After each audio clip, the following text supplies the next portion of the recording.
নমস্কার। আমার একটি কবিতা কালপুরুষের ডায়েরি থেকে। অযুত নক্ষত্রদের মাঝে তরবারি হাতে একাকী ভেবে চলেছে আমাদের কালপুরুষ। বিপন্ন বিস্ময়ে দেখছে সভ্যতার অবক্ষয়, ঘুণধরা সমাজের লোলুপ হিংসামুখর দৃষ্টি। এখনই কোনো মহাজাগতিক বিস্ফোরণে নেমে আসবে নেতাজির ছবিতে আকাশের দৃপ্ত কালপুরুষ।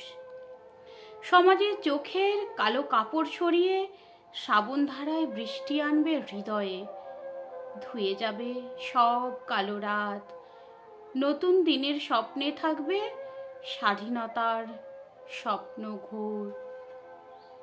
তারপর পৃথিবীর এক কোণে কোথাও একটি সবুজ চারাগাছ জেগে উঠবে নক্ষত্র দেশের বন্ধু হয়ে।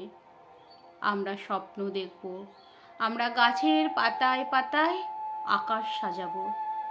তারপর রং তুলি এনে দেব তরুণ শিল্পীকে, যার চোখের স্বপ্নে লেগেছিল বিষাদের ছোঁয়া, বেকারত্বের আগুন। কালপুরুষের তরবারির জিজ্ঞাসা কি আজ উত্তর এনে দেবে না, বাড়িয়ে দেবে না ভরসার হাত নতুন দিগন্তের খোঁজে? নমস্কার।